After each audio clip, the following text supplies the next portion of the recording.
حضرت علی رضی اللہ تعالیٰ عنہ کی ایک حدیث ہے کہ ایک غلام ان کے پاس حاضر ہوا جو زر کتابت ادا کرنے سے عاجز ہو گیا تھا، یعنی آزادی کی قیمت دینے سے عاجز ہو گیا تھا، اور عرض کیا کہ میری مدد فرمائیے۔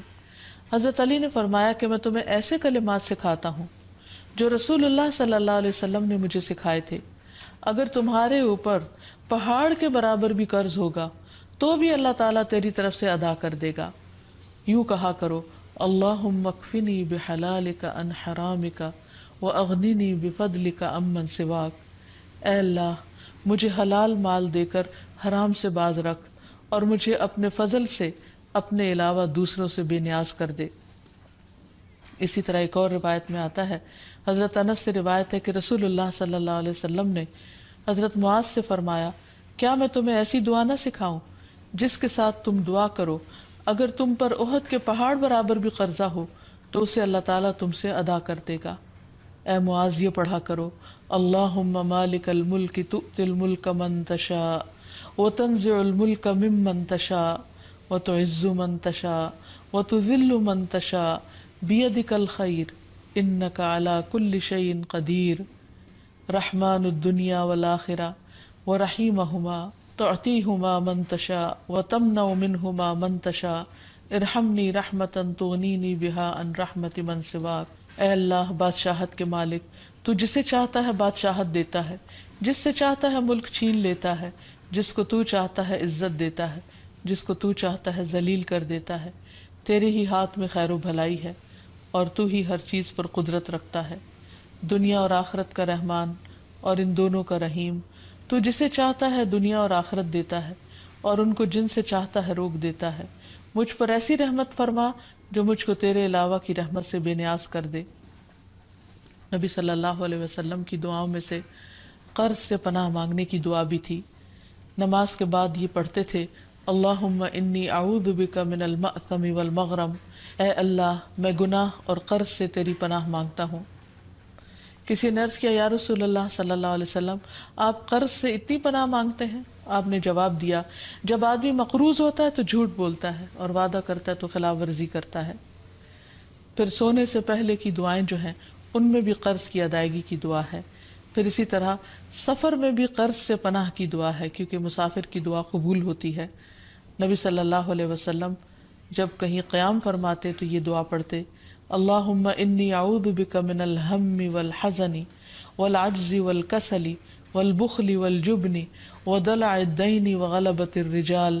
اے اللہ میں تیری پناہ مانگتا ہوں غم اور رنج سے، عاجزی سے، سستی سے، بخل سے اور بزدلی سے، اور قرض چڑھ جانے اور لوگوں کے غلبے سے۔ تو یہ ہیں وہ چند مسنون دعائیں جو نبی صلی اللہ علیہ وسلم نے سکھائیں۔ اگر انسان ان کو پڑھتا رہے تو قرض سے نجات حاصل ہو جائے گی۔ بریدہ رضی اللہ عنہ سے مروی ہے کہ میں نے نبی صلی اللہ علیہ وسلم کو یہ فرماتے ہوئے سنا کہ جو شخص کسی تنگ دست مقروض کو مہلت دے دے اسے ہر دن کے عوض اتنا ہی صدقہ کرنے کا ثواب ملے گا۔ پھر ایک اور مرتبہ سنا تو نبی صلی اللہ علیہ وسلم نے فرمایا، جو شخص کسی تنگ دست مقروض کو مہلت دے دے اسے ہر دن کے عوض دگنا صدقہ کرنے کا ثواب ملے گا۔ میں نے عرض کیا، یا رسول اللہ صلی اللہ علیہ وسلم پہلے میں نے آپ کو ایک گنا پھر دگنا ثواب کا ذکر کرتے ہوئے سنا تو نبی صلی اللہ علیہ وسلم نے فرمایا، قرض کی ادائیگی کی مہلت کا وقت آنے سے قبل اسے روزانہ ایک گنا صدقہ کرنے کا ثواب ملے گا، اور قرض کی ادائیگی کی میعاد گزرنے کے بعد مزید مہلت دینے پر دگنا ثواب ملے گا۔ تو اس سے یہ پتہ چلتا ہے کہ جتنی جو مقروض کو ڈھیل دیتا ہے اس کے لیے اجر اتنا ہی زیادہ بڑھتا چلا جاتا ہے۔ پھر قرض کا اجر جنت کے دروازے پر بھی لکھا ہوا ہے۔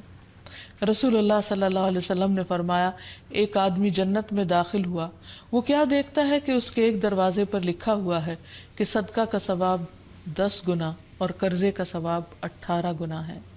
یعنی اگر کوئی شخص کسی کو کچھ 1 روپیہ دیتا ہے تو اس کے بدلے میں اس کو 10 نیکیاں ملتی ہیں، لیکن اگر کوئی شخص قرض کے طور پر کسی کو دیتا ہے تو اس کے بدلے میں 18 نیکیاں اس کو ملتی ہیں۔ پھر اسی طرح نبی صلی اللہ علیہ وسلم نے فرمایا، ایک شخص لوگوں کو قرض دیا کرتا تھا اور اپنے نوکروں سے اس نے یہ کہہ کر رکھا تھا کہ جب تم کسی کو مفلس پاؤ تو تم اسے معاف کر دیا کرو، ممکن ہے کہ اللہ تعالی ہمیں بھی معاف فرما دے۔ رسول اللہ صلی اللہ علیہ وسلم نے فرمایا کہ موت کے بعد جب وہ اللہ سے ملا تو اللہ تعالیٰ نے اس کو بخش دیا. تو گویا جو دنیا میں دوسروں کے قرض معاف کر دیتا ہے، قیامت کے دن اللہ تعالیٰ اس کو معاف کر دے گا. پھر اسی طرح قرض معاف کرنے والے قیامت کے دن عرش الہی کے سائے تلے ہوں گے. رسول اللہ صلی اللہ علیہ وسلم نے فرمایا جس نے تنگ دست کو مہلت دی یا اس کا قرض معاف کر دیا تو اللہ تعالیٰ قیامت کے دن اسے اپنے عرش کے سائے میں رکھے گا، جبکہ اس کے سائے کے سوا کوئی سایہ نہ ہوگا. ایسے شخص کو قیامت کے دن کی سختیوں سے بھی نجات ملے گی. پھر یہ بھی ہے کہ جو شخص کسی کو قرض معاف کر دیتا ہے اسے قیامت کے دن کی سختیوں سے نجات مل جاتی ہے. رسول اللہ صلی اللہ علیہ وسلم نے فرمایا جس کو یہ پسند ہو کہ اللہ تعالیٰ اسے قیامت کے دن کی سختیوں سے نجات دے دے تو اسے چاہیے کہ وہ مفلس کو مہلت دے یا اسے معاف کر دے. اللہ تعالیٰ ہم سب کو ہر طرح کی پریشانیوں سے محفوظ رکھے. وآخر دعوانا ان الحمد للہ رب العالمین.